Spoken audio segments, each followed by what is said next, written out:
जयराम जी की। दोस्तों, ज्योतिष एवं कर्मकांड की अनंत बातों को आप सब सुनते हैं।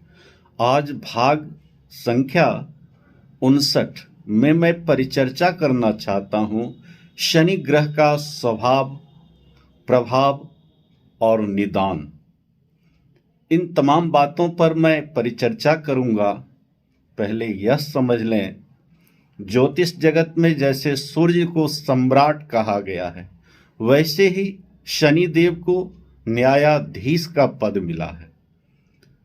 जिस प्रकार से दो छोर होते हैं पृथ्वी के, या किसी डोरी के दो भाग होते हैं, उसी प्रकार से ज्योतिष जगत में जो अंतरिक्ष है, उसमें प्रथम हमें चंद्रमा, इसके बाद सूर्य, किंतु प्रथम सूर्य ही हमें दिखाई देते हैं। इसी प्रकार से जो अंतिम परिधि है वो शनि की है। और शनि जो रत्न है, इतना सुंदर, देखने में उत्तम है, मनोरम है, जो हम सब ललायित हो जाते हैं, ललचा जाते हैं। शनि ग्रह को अगर स्वभाव के बारे में, शनि ग्रह के स्वभाव के बारे में कुछ कहें तो जितना कहा जाए कम है। सूर्य इस संसार के जगत के सम्राट हैं, तो शनि देव तो न्यायाधीश हैं और न्याय करते हैं। कभी भी मतांतर नहीं हो सकता है। जो सोच लेते हैं वही फल मिलता है। इसलिए इस संसार में सूर्य से कोई भयभीत हो या ना हो, किंतु शनि देव से हर व्यक्ति भयभीत होता है। और इसलिए आज के समय में हम सब जानते हैं कि सूर्य से ज्यादा आराधना शनि देव की होती है। शनि की सबसे बड़ी विशेषता है कि जिस व्यक्ति के जीवन में शनि उच्च का हो जाए, शनि बढ़िया हो, वो व्यक्ति न्यायविद होता है, न्यायाधीश होता है। और इतना ही नहीं, उद्योग जगत के महान व्यक्ति होता है और उसके पास किसी प्रकार का वैभवशाली जीवन का अभाव नहीं होता है। और यही शनि अगर नीच का हो जाए तो इन तमाम चीज़ों में बड़ी समस्या रहती है। चाहे वो उद्योग जगत हो, चाहे न्याय का क्षेत्र हो, चाहे उसका कोई उच्चतम पद हो, इन सब चीज़ों में बड़ा ही संघर्ष करना होता है।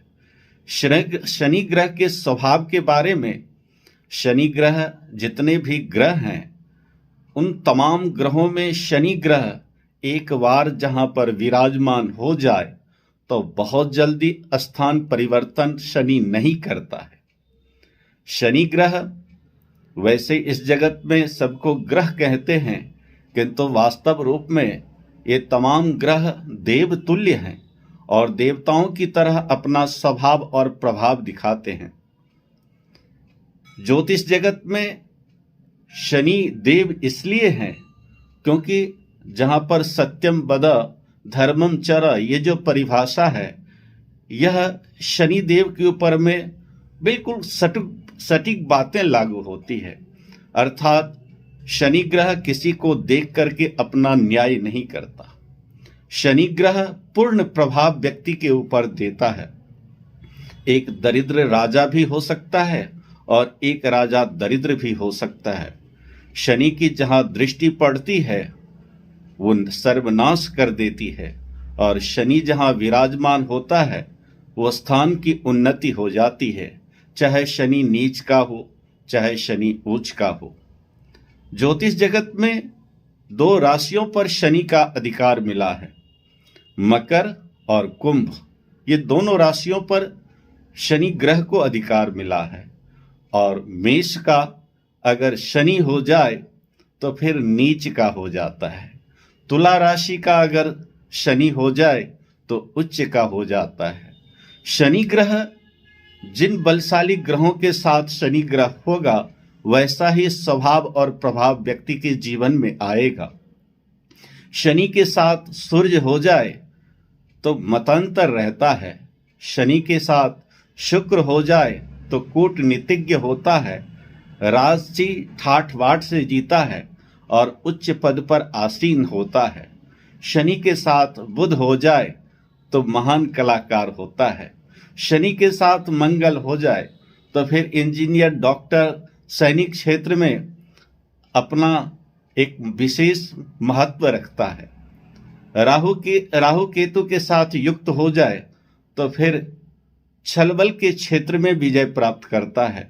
इसलिए यह तो जन्मपत्री से जाना जा सकता है कि व्यक्ति का शनि के साथ कैसा संबंध है और क्या लाभ मिलेगा, किंतु यह जरूर समझ लें, शनि ग्रह को ज्योतिष जगत में 19 वर्ष की महादशा यानी आयु मिली है। शुक्र के बाद शनि को ही सबसे ज्यादा उम्र मिली है। यद्यपि युवावस्था है, चूंकि सूर्य देव के पुत्र हैं, इसीलिए सूर्य और शनि की मित्रता नहीं है। सूर्य और शनि में परस्पर वैर भाव रहता है। वैर भाव का कारण अपना अपना स्वभाव है, क्योंकि सप्ताह में प्रथम दिन अगर सूर्य को मिला है तो सप्ताह का अंतिम दिन शनि को मिला है, और ये 6 दिनों में जो कर्म व्यक्ति करता है उसका प्रतिफल, उसका जो न्याय है वो शनि देता है। इसलिए शनि ग्रह से हर व्यक्ति डरता है। शनि ग्रह को सभी मानता है, शनि ग्रह की सभी आराधना करते हैं। और यहाँ पर एक बात और भी ध्यान दें, हम सबके अंदर में एक जो है भ्रम उत्पन्न है कि शनि ग्रह मलेच्छ ग्रह है। वास्तव में शनि ग्रह मलेच्छ नहीं है, न्यायाधीश है, न्याय करता है। जीवन में कोई भी व्यक्ति उच्च पद पर आसीन होकर न्याय सही नहीं करता है तो उसका शनि नीच का हो जाता है। जीवन में जो व्यक्ति सादगी से जीता है और सही न्याय करता है उसी का शनि उच्च का हो जाता है। इसलिए ये सब परिचर्चा तो ज्योतिष जगत की है, परंतु शनि जिस राशि में विराजमान हो वहां पर 2.5 वर्ष तक एक राशि में शनि रहता है। जीवन में हम आपने सुना है कि शनि की ढैया है, 7.5 है। यद्यपि ज्योतिष जगत में जो शनि की महादशा है वो व्यक्ति को 19 वर्ष भोगनी होती है, और प्रत्येक व्यक्ति के जीवन में इस 19 वर्ष में हर व्यक्ति के जीवन में ये तो महादशा है, लेकिन प्रत्येक व्यक्ति के जीवन में 30 वर्ष में एक बार 7.5 अवश्य आती है। और 12 राशियां हैं, 12 लग्न हैं, इसलिए एक राशि में शनि 2.5 वर्ष रहता है तो 30 वर्ष में एक राशि में पुनः दोबारा शनि आता है। जन्मपत्री से हम यह जान सकते हैं शनि के द्वारा कि यह कुंडली कितने वर्ष की है। अगर उस पर सटीक नहीं उतरती है तो भी कुंडली गलत हो सकती है। इसलिए और ग्रहों में इतनी सामर्थ्य नहीं कि उनके द्वारा आप यह समझ सकते हैं कि कुंडली कितने वर्ष की है। यह सामर्थ्य केवल शनि ग्रह में है, शनि के द्वारा हम समझ सकते हैं। प्रत्येक व्यक्ति के जीवन में 30 वर्ष में एक बार 7.5 आती है, और ढैया जो है 12.5 वर्ष में। किंतु जिस व्यक्ति के पास जन्मपत्री होती है वो महादशा को मानता है, वो ढैया या 7.5 को नहीं मानता है। जिस व्यक्ति के पास जन्मपत्री नहीं होती है फिर वो अपने नाम राशि से ढैया और 7.5 पर विचार करता है, क्योंकि उसका भी प्रभाव होता है। ये सब अपने अपने मत हैं। हम आपने देखा है किसी भी व्यक्ति को अपनी जन्मपत्री का पता हो या ना हो, लेकिन एक चाय पीते पीते अखबार जब व्यक्ति कभी पढ़ता था या पढ़ता है तो अपने राशि का प्रतिफल अवश्य देखता है। अपने 7.5 और ढैया के बारे में एक आम व्यक्ति भी विचार करता है। इसका मतलब है कोई व्यक्ति सूर्य की आराधना करे या न करे और ग्रहों की पूजा के बारे में समझे या न समझे, किंतु शनि ग्रह का प्रचलन, प्रचार और प्रसार ज्योतिष जगत में सबसे ज्यादा है। इसलिए आम व्यक्ति भी 7.5 और ढैया के बारे में जानता है। और वस्तुतः शनि की जो विशेष दृष्टि होती है 3, 7 और 10, जहां भी शनि महाराज विराजमान होते हैं वहां से 3, 7 और 10 अगर वो नीच के होंगे तो इन तीनों घरों में उस व्यक्ति को महान हानि का सामना करना होता है। अगर शनि देव उच्च के होंगे तो इन स्थानों से उस जातक को महान लाभ होता है। इसलिए यह जन्मपत्री बताती है। शनि ग्रह के बारे में अगर शनि खराब हो या बढ़िया हो तो आप कई प्रकार के उपचार कर सकते हैं। आप पूजा पाठ के द्वारा, आप रत्नों के द्वारा। पहले बात करते हैं पूजा पाठ की। आप श्री हनुमान चालीसा के पाठ कर सकते हैं। जो भी व्यक्ति हनुमान जी को प्रसन्न करता है, शनिदेव स्वतः ही प्रसन्न हो जाते हैं। या फिर श्री शनि चालीसा का पाठ कर सकते हैं। शनिवार के दिन तेल मर्दन करने से शनि दोष दूर होता है। शनिवार के दिन आप दीपक जला करके भी शनिदेव को प्रसन्न कर सकते हैं। अगर आप मंत्र की बात करें तो छोटा मंत्र तो सबको आता है, ओम शम शनिश्चराय नमः। इस मंत्र का भी जाप हो सकता है। अगर आप वैदिक मंत्र के जाप की बात करें तो ओम शन्नो देवी रविष्टया आपो भवन्तु पीतये संजोरविस्रवन्तु नः ओम शम शनिश्चराय नमः। यह वैदिक मंत्र है। इस मंत्र के जो जाप हैं वो कम से कम 78,000 होने चाहिए। और दशांश हवन, दशांश तर्पण मार्जन, दशांश ब्राह्मण भोजन और तुलादान, तब जाकर के हमें शनि ग्रह का लाभ जो यज्ञ से मिल सकता है। अगर आप पौराणिक मंत्र को स्वयं करना चाहते हैं जाप, तो आप कर सकते हैं। ओम नीलां जल समाभासम रविपुत्रम यमाग्रजम छाया मार्तंड संभूतम तम नमामि शनिश्चरम ओम शम शनिश्चराय नमः। यह पौराणिक मंत्र है। यह मंत्र प्रायः सबको आता है और इस मंत्र का भी पाठ जाप आप कर सकते हैं। इससे भी लाभ मिलेगा। अगर आप रत्न को धारण करना चाहते हैं तो नीलम, जितने भी रत्न हैं सबसे सुंदर, देखने में मनोरम, मन को हरण करने वाला यह नीलम रत्न होता है। अति शीतल होता है। इसलिए नीलम को लोग चांदी में धारण करते हैं, कुछ लोग नीलम को स्वर्ण में धारण करते हैं। परंतु मेरा मानना है जैसी आपकी परिस्थिति है आप उस प्रकार से रत्न को धारण कर सकते हैं। किंतु नीलम एक रात्रि में राजा भी बना सकता है और रंक भी बना सकता है। इसलिए नीलम को सही परख कर, वैसे आज के युग में परखना बड़ा कठिन है, किंतु नीलम को परख करके आप अपने वजन के अनुपात में 10 किलो पर 1 रत्ती के अनुपात से नीलम शनिवार के दिन आप उसे धारण करें। अगर अपने अपने आचार्य मत देते हैं तो। इसके बाद इसका उपरत्न भी है नीली। नीली भी धारण कर सकते हैं चांदी में।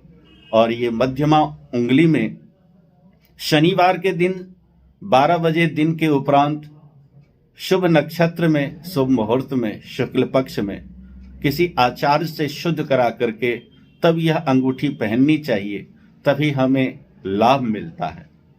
दोस्तों, ज्योतिष जगत में शनि वो ग्रह है, अगर बढ़िया है तो बढ़िया लाभ मिलेगा, खराब है तो खराब लाभ मिलेगा। इसलिए एक बात आप ध्यान दें, क्या मिलेगा यह तो पूर्व जन्म कृत प्रत्येक व्यक्ति का फल होता है।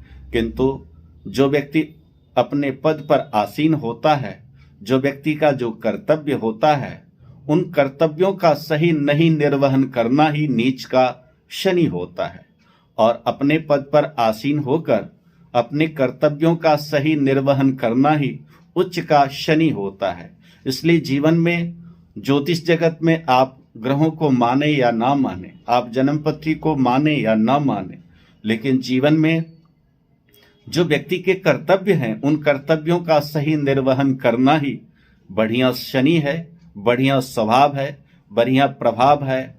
और मुख्यतः चाहे वो ज्योतिष जगत हो, चाहे कर्मकांड जगत हो, वहां पर व्यक्ति को यही बात बताई जाती है कि आपके क्या कर्तव्य हैं, आपको क्या करना चाहिए। हमारे जीवन में कोई ग्रह अगर खराब होते हैं तो उसके कारण भी हम स्वयं होते हैं। अगर हम बढ़िया कर्तव्य करते हैं, अगर हम बढ़िया सोचते हैं, अगर बढ़िया विचार रखते हैं, तो मैं समझता हूं कि ग्रह बढ़िया होते हैं। अगर हम अपने विचारों को ठीक नहीं रखते हैं तो ग्रह खराब होते हैं। इसलिए जो हो गया है उस पर न जाकर के अपना क्या कर्तव्य बनता है, और इसलिए कर्मकांड की बात आती है। और कर्मकांड जगत से व्यक्ति अपने को ठीक कर सकता है, क्योंकि यह मृत्युलोक है और मृत्युलोक में इन समस्त बातों को केवल मानव ही समझ सकता है। यद्यपि समस्त जीव हैं, किंतु समस्त जीवों में ये जो 3 प्रकार के जीव हैं, अंडज, उद्भिज और स्वेद, इसमें केवल मानव ही देह ऐसी देह है जो अलंकृत हो सकता है रत्नों के द्वारा, जो अनुष्ठान करके अपनों को कृत्य कर सकता है, जो एक बढ़िया समाज की स्थापना कर सकता है। इसलिए मैं यही कहना चाहता हूं कि शनि ग्रह एक बढ़िया ग्रह है, किंतु डरता वो व्यक्ति है जो सत्य पथ पर नहीं चलता है। इसलिए शनि उसी व्यक्ति को कष्ट देता है जो सत्य पथ पर आरूढ़ नहीं है। इसी के साथ मैं अपने शब्दों को विराम देता हूं। अगले भाग में दूसरे ग्रह की परिचर्चा करूंगा। जयराम जी की नमस्कार।